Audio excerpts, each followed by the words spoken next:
Hello, welcome back. Welcome to the fourth Lunchtime Live here at the Charles Dickens Museum. Today, last week, I read an article of Charles Dickens's called Gone Astray. It was an article that Dickens wrote based on his experiences as a child when he got lost in London. Today, I'm using the same book, actually. I'm going to carry on with this theme because there's a really beautiful essay in here called A Small Star in the East. Now, this is an article that Dickens wrote in which he described going out into London, particularly into the London slum areas in East London, which is Small Star in the East. And so it really describes Dickens's experiences. He writes vividly about the place that he sees and the people he encounters. And the reason I particularly love this story, like all of his articles really, they are windows into the Victorian world. These essays are not fictionalized. They are Dickens's real account of what happened. So when I read A Small Star in the East, it's worth just remembering that what you're hearing is real, actually happened. But Dickens, of course, writes about it in such a beautiful way, in such a poignant, flowery, really glorious way, actually. And again, as I said last week, it's a brilliant way of getting into Charles Dickens if you find his writing is sometimes a bit tricky. So it's called A Small Star in the East. I had been looking, yesternight, through the famous Dance of Death, and today the grim old woodcuts arose in my mind with the new significance of a ghastly monotony not to be found in the original. The weird skeleton rattled along the streets before me and struck fiercely, but it was never at the pains of assuming a disguise. It played on no dulcimer here, was crowned with no flowers, waved no plume, minced in no flowering robe or train, lifted no wine cup, sat at no feast, cast no dice, counted no gold. It was simply a bare, gaunt, famished skeleton, slaying his way along.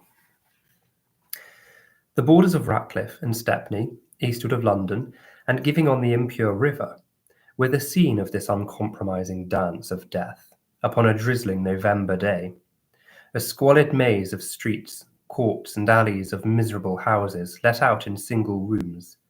A wilderness of dirt, rags, and hunger. A mud desert, chiefly inhabited by a tribe from whom employment had departed, or to whom it comes but fitfully and rarely. They are not skilled merchants in any wise. They are but labourers, dock labourers, waterslide labourers, coal porters, ballast heavers, such like hewers of wood and drawers of water. But they have come into existence, and they propagate their wretched race. One grisly joke alone, methought, the skeleton seemed to play off here. It had struck election bills on the walls. Pausing my page, which the wind and rain had deteriorated into suitable rags. It had even summed up the state of the poll in chalk on the shutters of one ruined house. It adjourned the free and independent starvers to vote for this man and vote for that man, not to plump, as they valued the state of parties and the national prosperity, both of great importance to them, I think, but by returning this man and that man, each naught without the other, to compound a glorious and immortal whole. Surely the skeleton is nowhere more cruelly ironical in the original monkish idea.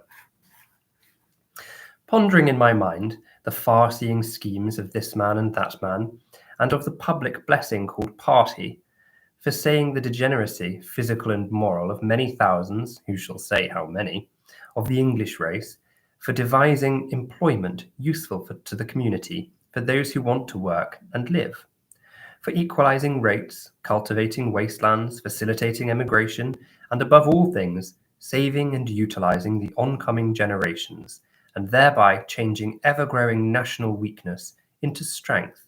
Pondering in my mind, I say, these hopeful exertions, I turned down a narrow street to look into a house or two. It was a dark street, with a dead wall on one side. Nearly all the outer doors of the houses stood open. I took the first entry and knocked at a parlour door. Might I come in? I might, if I pleased, sir. The woman of the room, Irish, had picked up some long strips of wood about some wharf or barge, and they had just now been thrust into the otherwise empty grate to make 2 iron pots boil. There was some fish in one, and there were some potatoes in the other. The flare of the burning wood enabled me to see a table and a broken chair or so, and some old cheap crockery, ornaments about the chimney-piece. It was not until I'd spoken with the woman a few minutes that I saw a horrible brown heap on the floor in the corner, which, but for previous experience in this dismal wise, I might not have suspected to be the bed. There was something thrown upon it, and I asked what it was. "'Tis the poor creature that stays here, sir, and 'tis very bad she is, and 'tis very bad she's been this long time, and 'tis better she'll never be, and 'tis slape she does all day, and 'tis wake she does all night, and 'tis the lead, sir." "The what?" "The lead, sir. Sure, 'tis the lead mills, where the women gets on at 18 pence a day, sir, when they makes application early enough, and is lucky and wanted, and 'tis lead poisoned she is, sir, and some of them gets lead poisoned soon, and some of them gets lead poisoned later, and some, but not many, never.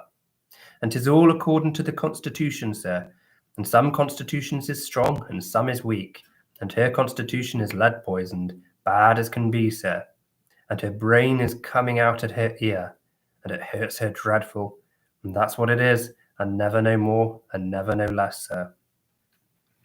The sick young woman moaning here, the speaker bent over her, took a bandage from her head, and threw open a back door to let the daylight upon it, from the smallest and most miserable backyard I ever saw. "That's what comes of her, sir, being lead poisoned, and it comes from her day and night, the poor sick creature, and the pain is dreadful, sir, and God he knows that my husband has walked the streets these 4 days, being a labourer, and is walking them now, and is ready to work, and no work for him, and no fire, and no food but the bit in the pot, and no more than 10 shillings in a fortnight. God be good to us, and it is poor we are, and dark it is, and could it is indeed." Knowing that I could compensate myself thereafter for my self-denial, I saw fit, I had resolved, that I would give nothing in the course of these visits. I did this to try the people. I may state at once that my closest observation could not detect any indication whatever of an expectation that I would give money. They were grateful to be talked to about their miserable affairs, and sympathy was plainly a comfort to them. But they neither asked for money, in any case, nor showed the least trace of surprise or disappointment or resentment at my giving none. The woman's married daughter had by this time come down from her room on the floor above to join the conversation. She herself had been to the lead mills very early that morning to be took on, and had not succeeded. She had 4 children, and her husband, also a waterside labourer, and then out seeking work, seemed in no better case as to finding it than her father. She was English, sure of her buxom figure and cheerful.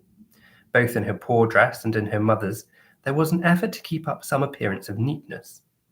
She knew all about the sufferings of the unfortunate invalid, and all about the lead poisoning, and how the symptoms came on, and how they grew, having often seen them. The very smell when you stood inside the door of the works was enough to knock you down, she said. Yet she was going back to get took on. What could she do? Better be ulcerated and paralysed for 18 pence a day while it lasted, than see her children starve. A dark and squalid cupboard in this room, touching at the back door, and all manner of offence, had been for some time the sleeping place of the sick young woman.